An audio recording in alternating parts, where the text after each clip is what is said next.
Bonjour, je m'appelle Anne-Claire Giraudet, je suis illustratrice, autrice bande dessinée, graphiste et je donne des ateliers également en parallèle.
À la base, moi, je n'avais pas forcément fait des études dans le domaine artistique. J'ai un master de culture et patrimoine pour bosser dans la médiation. Et au final, c'est à 28 ans que je me suis réorientée pour faire le diplôme universitaire de bande dessinée à la fac d'art d'Amiens, qui est en lien avec l'association d'un marché sur la bulle. On est accompagné par des professionnels et par des professeurs de la fac pour apprendre un peu les codes de la bande dessinée. Et moi, je voulais être juste illustratrice jeunesse à la base, mais je trouvais qu'il y avait des liens, il y avait des ponts quand même entre les deux disciplines. Et ça m'a ouvert à la bande dessinée, et c'est ça qui m'a motivée en fait à m'exprimer par ce biais-là. J'ai commencé à réaliser un projet de bande dessinée qui s'appelle L'Enfant intérieur, et il se trouve que c'est ce projet-là que je travaille en ce moment en résidence au Nymphéa. Dans mes projets personnels, que ce soit en bande dessinée, en illustration, en peinture, il y a des thématiques récurrentes, systématiques, c'est celle du cauchemar, du rêve, de l'inconscient, de l'onirisme, du symbolisme, des souvenirs d'enfance également. Enfin, de toute façon, toutes ces choses-là sont très liées entre elles, et c'est les thématiques que je préfère le plus aborder, parce qu'il y a une sorte d'imaginaire, quelque chose d'un peu à la fois fantastique et en même temps un peu inquiétant, et c'est cette espèce d'entre-deux que j'aime beaucoup explorer. Le rouge et le vert sont des couleurs complémentaires, et ça, depuis que je suis gamine, c'est un duo que j'aime beaucoup. C'est pas le seul, il y a d'autres associations de couleurs qui me plaisent, mais là, en ce moment, c'est vrai que spécifiquement, j'ai trouvé un orange qui me plaisait beaucoup, avec des teintes un peu ocre, et puis vert kaki également. J'aime bien l'idée de mettre des couleurs qui ne sont pas forcément liées à la réalité, c'est-à-dire de ne pas forcément représenter l'eau bleue, ou le ciel bleu, ou les arbres verts, mais essayer d'avoir des teintes qui amènent une espèce d'étrangeté, avec quelque chose d'un petit peu quand même inquiétant aussi dans les teintes. Je fais principalement de la peinture traditionnelle, et ce que j'aimais bien faire, c'est avoir 3 godets de couleurs primaires, du rouge, du jaune et du bleu, et ensuite de créer moi-même mes couleurs. Des fois, quand on voit des couleurs bien lumineuses, c'est plus difficile, surtout à l'aquarelle, et là, au contraire, non, c'est une teinte en fait achetée toute prête, mais c'est des très bonnes qualités, c'est des marques Sennelier. Et là, c'est un bel orangé très pur qui a été créé comme ça.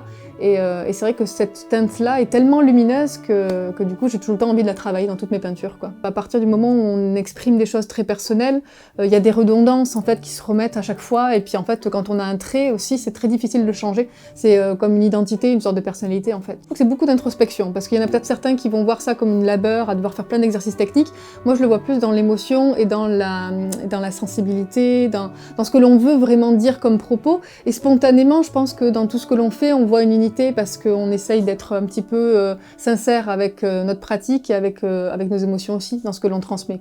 Et cette peinture-là, en fait, elle représente tout le travail d'introspection que l'on peut avoir, c'est-à-dire la quête dans l'inconscient, en fait, cette notion qu'on se retrouve dans un espace et qu'au final, il y a énormément de pistes encore à explorer et qu'il y a toute une obscurité qui nous entoure, mais qu'en fait, ça peut être ultra fascinant et à découvrir, quoi, avec un lien aussi avec le territoire et avec notre sensibilité par rapport à notre entourage, quoi. Je suis en résidence pour 4 mois au Centre culturel Nymphéa. C'est Aurélie qui m'a proposé cette résidence suite à l'exposition qui avait eu Le Lion dans le placard, à laquelle j'avais participé. Et c'est vrai que c'est une super opportunité dont je suis extrêmement reconnaissante de pouvoir avoir tout ce temps. En fait, ces 4 mois, du coup, sont en partie consacrés à ce projet-là de bande dessinée qui s'appelle L'Enfant intérieur. J'aurai un certain nombre de mois pour pouvoir le développer, c'est-à-dire faire le scénario en complet et réaliser une quinzaine de planches terminées, peut-être plus en version storyboard. L'idée étant que je puisse vraiment développer bien le projet pour le proposer ensuite à des éditeurs et voir si éventuellement il aura preneur ou pas.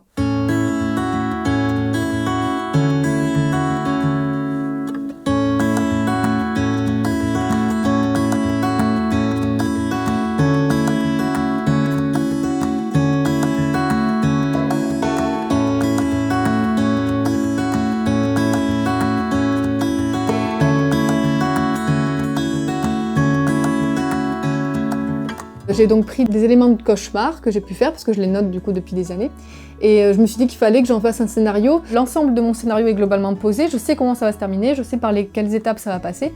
Par contre, dans les détails précis de comment ça va se dérouler exactement à certains moments, c'est pas forcément encore acté. C'est généralement des grandes pistes globales qui quand même plombent un peu le projet et montrent où on veut aller, et après on travaille avec l'éditeur pour voir aussi comment lui il voit les choses, parce que c'est un partenariat en fait finalement. Dans ce projet-là, j'ai commencé à bien aboutir et développer le scénario, et ben en fait il y aura quand même pas mal de scènes de dialogue qui sont nécessaires en fait, donc petit à petit je commence à insérer un peu de texte et je pense que c'est une dimension qui est importante en fait et qui peut être parfaitement complémentaire avec l'image. On a tous quelque chose en nous qui est assez inachevé, que l'on ne maîtrise pas, que l'on refoule. C'est le propre même d'ailleurs de notre fonctionnement psychologique au final. Et moi ça m'intrigue cette part d'inconnu en fait, c'est aussi de ça dont j'ai parlé dans cette peinture-là au final. C'est cette espèce d'obscurité, qu'est-ce qu'on cache en fait, qu'est-ce qu'on se cache à soi-même. Et ça moi je trouve ça assez fascinant et au final l'enfant intérieur c'est vraiment ça, l'idée, c'est cette quête à la rencontre de soi-même. Dans mon histoire, moi, la jeune fille, elle se coupe son ombre en fait, parce qu'il y a des choses chez elle qu'elle assume pas du tout, et pense que du coup, grâce à ça, elle va s'élever, elle va pouvoir s'envoler, elle va pouvoir être libre, alors qu'en fait, pas du tout, quoi. Parce que comme dans toutes les histoires et tous les contes qu'il y a là-dessus, dès qu'on se sépare de son ombre, ça se passe jamais très très bien. Et donc du coup, ça va être tout ça l'histoire de l'enfant intérieur en fait.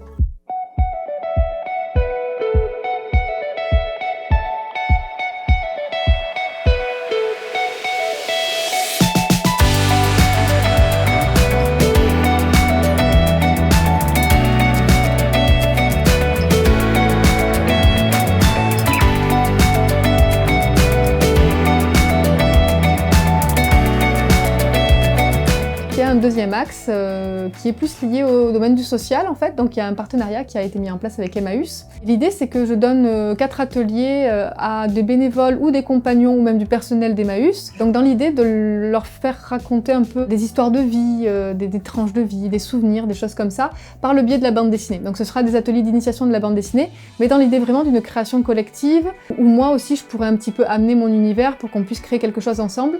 Et comme là c'est une résidence autour de la lecture quand même et du livre, de l'objet livre, je me suis dit quand même que le plus pertinent ce serait qu'on fasse un fanzine en fait tous ensemble, ce qui permettra à eux tous de pouvoir faire leur création sans que moi j'intervienne forcément trop dans leur liberté artistique. Ils font leurs planches de bande dessinée, et moi à côté aussi je ferai peut-être quelques planches par rapport à certains de leurs souvenirs, des portraits, des présentations de ce qui se passe à Emmaüs, des choses comme ça, enfin on mettra plein de choses dans ce format-là, qu'ensuite on pourra imprimer et puis distribuer à tous les personnels d'Emmaüs et aussi à plein d'autres gens, à Camon. Ça permettra de faire à la fois un coup de projecteur sur eux, ça leur permettra de s'exprimer et de mettre en valeur aussi leur histoire.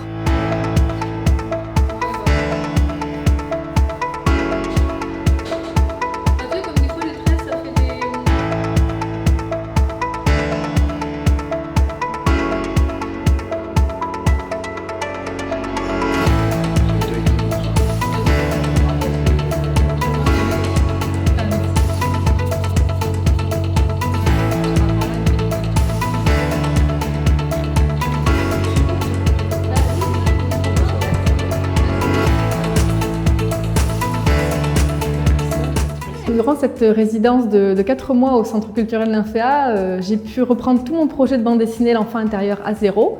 Donc j'ai retravaillé tout mon scénario, j'ai refait ma problématique. Ensuite j'ai un peu travaillé aussi le chapitrage et le découpage pour ensuite réaliser 22 planches en bande dessinée. Il y en a une partie qui a été réalisée à l'aquarelle, l'autre est encore au stade du crayonné. Il y a une partie qui est présente du coup dans cette expo. Et l'objectif après, c'est vraiment de monter un dossier à présenter à des maisons d'édition, puisque ce projet de bande dessinée se fera au final à peu près 150 pages.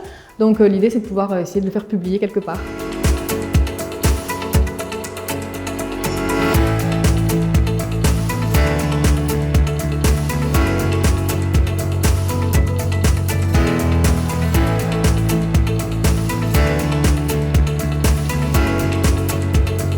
Dans le cadre de la résidence, en effet, il y avait une partie qui se déroulait à Emmaüs, donc j'ai donné 4 ateliers de 2 heures.